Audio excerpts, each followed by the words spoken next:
में हरिया नाम का एक किसान रहता था। इस साल हरिया ने अपने खेत में बैंगन की खेती की थी और बड़ी ही अच्छी पैदावार हुई थी। एक दिन वो खेतों से पके पके बैंगन तोड़कर शहर की सब्जी मंडी में बेचने जाता है। सब्जी ले लो, सब्जी, ताजी ताजी सब्जी। शाम तक उसके लगभग सारे बैंगन बिक जाते हैं और बस थोड़े से बैंगन ही बचते हैं। हरिया बचे हुए बैंगन लेकर निकल पड़ता है। रात काफी हो चुकी होती है। हरिया अपनी बैलगाड़ी से घर वापस आ रहा होता है। रास्ते में काफी सुनसान जगह पड़ती है और उस जगह एक चुड़ैल का वास होता है। वो चुड़ैल काफी समय से भूखी होती है। जैसे ही वो हरिया को वहाँ से गुजरता हुआ देखती है, उसके चेहरे पर खुशी की चमक आ जाती है। अरे वाह, आज तो बड़े दिन बाद कोई आदमी यहाँ से गुजरा है। आज तो मुझे कुछ न कुछ खाने को मिल ही जाएगा। आज मैं पेट भर कर खाऊंगी। वो चुड़ैल उस आदमी को खाने जा ही रही होती है कि तभी उसका ध्यान बैलगाड़ी से नीचे लुढ़कते हुए बैंगनों पर जाता है। वो चुड़ैल जल्दी से उन बैंगनों को उठा लेती है और घुमा घुमा कर देखने लगती है। उसके बाद वो एक बैंगन खाकर देखती है तो उसे वो बड़ा ही स्वाद लगता है। अरे वाह, ये तो बड़ा ही स्वादिष्ट है। ऐसी चीज तो मैंने पहले कभी नहीं खाई। चुड़ैल जल्दी जल्दी सारे बैंगन खा जाती है। अब उसके पास एक भी बैंगन नहीं बचता। चुड़ैल को और बैंगन खाने का मन होता है। वो सोचती है कि क्यों ना उस आदमी की बैलगाड़ी में बैठकर उसके साथ ही चली जाए। ऐसे उसे उस आदमी के पास और भी बैंगन मिल जाएंगे। वो जल्दी से हरिया की बैलगाड़ी में चढ़कर बैठ जाती है। हरिया को बैलगाड़ी में एक झटका सा महसूस होता है। वो जल्दी से पीछे मुड़कर देखता है तो उसे कोई भी दिखाई नहीं देता।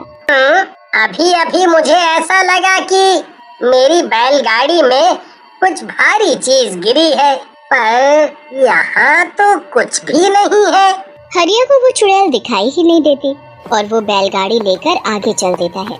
चुड़ैल बैलगाड़ी में बैठकर हरिया के घर तक पहुँच जाती है। हरिया तो घर के अंदर चला जाता है, पर चुड़ैल आंगन में ही रह जाती है और सबके सोने का इंतजार करती है। लता, अरे ओ लता, जरा एक गिलास पानी तो लेकर आ।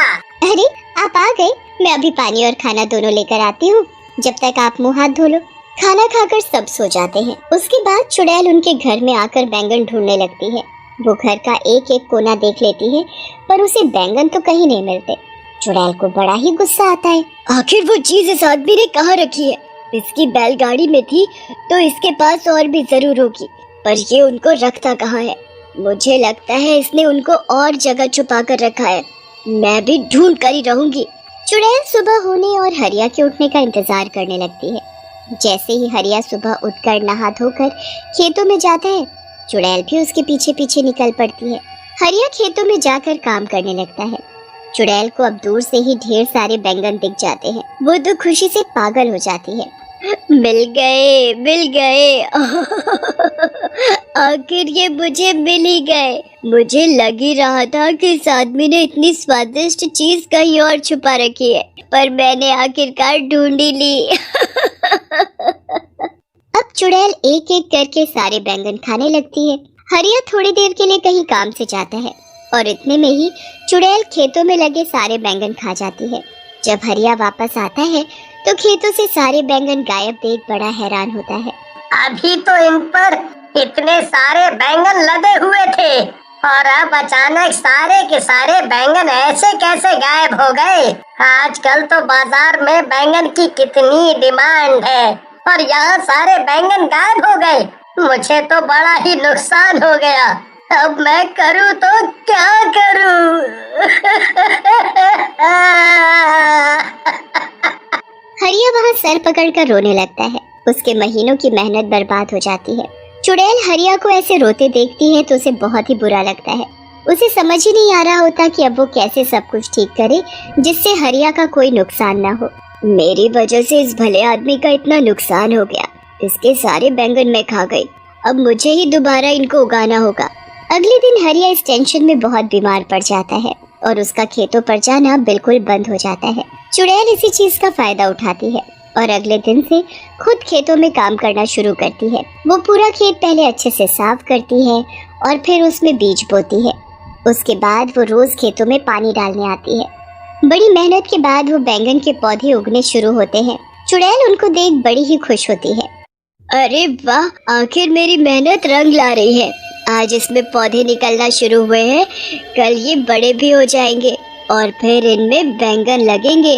चुड़ैल अब उनके बड़े होने का इंतजार करने लगती है, पर वो तो अभी भी वैसे के वैसे ही होते हैं। अब चुड़ैल को समझ आ जाता है कि ये पौधे इतनी जल्दी थोड़ी बड़े हों। फिर वो परेशान हो जाती है कि कैसे उनको जल्दी बड़ा किया जाए, जिससे कि उसमें समय से पहले ही बैंगन उगना शुरू हो जाए। चुड़ैल इस बात का हल निकालने के लिए फिर वापस उसी जगह पर जाती है जहाँ उसका वास था। वहाँ जाकर वो अपनी चुड़ैलों में सबसे शक्तिशाली चुड़ैल के पास जाती है और उससे इसका हल पूछती है। हे चुड़ैलों की चुड़ैल, मुझे कोई ऐसा उपाय दो जिससे मैं जल्दी से खेतों में बैंगन उगा सकूं। क्या? ये तू क्या बोल रही है? तुझे बैंगन की खेती करने की क्या जरूरत पड़ गई? बस मैं क्या बताऊं, मैंने पहली बार बैंगन चखे और वो मुझे इतने स्वाद लगे कि मैंने किसी गरीब और भले आदमी के खेतों के सारे बैंगन खा लिए।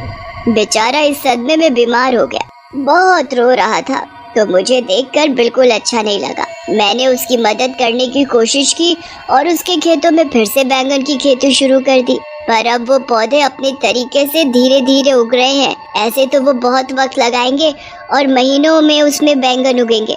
बेचारा वो आदमी तब तक क्या बेचेगा और कैसे अपना घर चलाएगा? उस बेचारे के घर में उसकी बीवी और 2 छोटे छोटे बच्चे भी हैं। ठीक है, मैं सब समझ गई। चुड़ैल होकर तू किसी इंसान की मदद कर रही है। मैंने तो पहली बार ऐसा देखा है, पर तुझे तो पता ही है मैं कभी किसी चुड़ैल की मदद करने से मना नहीं करती, तो तुझे कैसे कर सकती हूँ? तूने जो चाहा है वो तुझे जरूर मिलेगा, पर थोड़ा कठिन है। तू बता, तू कर पाएगी? हाँ, मैं कर लूंगी। तुम बस मुझे ये बताओ कि मुझे क्या करना है। तुझे यहाँ से 100 मील दूर पहाड़ों में जाना है। वहाँ एक काली गुफा है जिसको पार करने पर एक छोटा सा जादुई पानी का तालाब आता है। उस तालाब का पानी लाकर तुझे उस खेत में डालना होगा। जरा सा पानी डालने से कोई भी चीज कुछ ही पल में महीनों और सालों का समय पूरा कर देती है। अगर वो पानी किसी बच्चे पर भी गिर गया तो वो बच्चा भी पल भर में आदमी बन जाएगा। इसलिए उस जादुई पानी का इस्तेमाल तुम्हें बहुत ही ध्यान से करना होगा। हाँ, मैं पूरा ध्यान रखूंगी।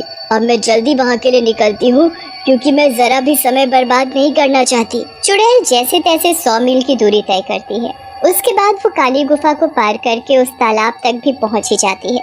वहाँ से जादुई पानी भरकर चुड़ैल सीधा अपने बैंगन के खेतों में पहुँचती है और थोड़ा थोड़ा पानी पूरे खेत में छिड़क देती है। उसके बाद चुड़ैल वहाँ से चली जाती है। अगली सुबह जब चुड़ैल वापस आकर देखती है तो चारों तरफ बैंगन ही बैंगन लदे होते हैं। अरे वाह, आखिर मैंने बैंगन की खेती कर ही ली। मैंने इतने सारे बैंगन उगा ही दिए। अब जब भी वो किसान यहाँ आएगा तो खुशी से पागल हो जाएगा। उसके बाद उसे बस हरिया के खेतों में आने का इंतजार रहता है। हरिया जब ठीक हो जाता है तब वो खेतों को देखने जाता है। खेतों में पहुंचकर जब हरिया हजारों बैंगन अपने खेतों में लदे हुए देखता है तो उसे तो अपनी आंखों पर विश्वास ही नहीं होता। कहीं मैं सपना तो नहीं देख रहा? पहले मेरे खेतों से सारे बैंगन अचानक गायब हो गए, फिर उसी खेत में इतने सारे बैंगन अचानक से उग गए। अरे वाह, मुझे मेरे गायब हुए बैंगन वापस मिल गए। हरिया सारे ताजे ताजे बैंगन तोड़कर टोकरों में भरने लगता है। धीरे धीरे करके सारे टोकरे बैंगनों से भर जाते हैं। हरिया सारे टोकरे अपनी बैलगाड़ी में रखता है। घर जाकर लता को सारी बात बताता है। लता तो ये बातें सुनकर चौंक ही जाती है। उसे हरिया की बात पर बिल्कुल यकीन नहीं होता। मुझे लगता है आप पागल वागल हो गए हो। अरे भगवान, मैं कोई पागल वागल नहीं हुआ हूँ। तू चलकर अपनी आँखों से देख ले। लता जब बाहर जाकर बैलगाड़ी देखती है तो वाकई में बैलगाड़ी बैंगनों के टोकरों से भरी हुई होती है। लता ये देख बड़ी खुश हो जाती है, पर उसे भी समझ नहीं आ रहा होता कि ये सब आखिर हुआ तो कैसे हुआ। उनके लिए ये तो कोई चमत्कार ही था। पर तभी चुड़ैल उनके सामने आ खड़ी होती है। हरिया और लता तो उसे देख बड़े घबरा जाते हैं। मुझसे डरो मत, मैं तुमको कुछ नहीं कहूँगी। मैं तो दरअसल तुमको कुछ बताने आई हूँ। चुड़ैल फिर हरिया और लता को सारी बात बताती है। मैंने तो हमेशा सुना था कि चुड़ैल बहुत बुरी होती हैं, पर आज ये देखकर बहुत अच्छा लगा कि दुनिया में अच्छी चुड़ैल भी है। अब मैं तुमको रोज बैंगन खिलाऊंगा।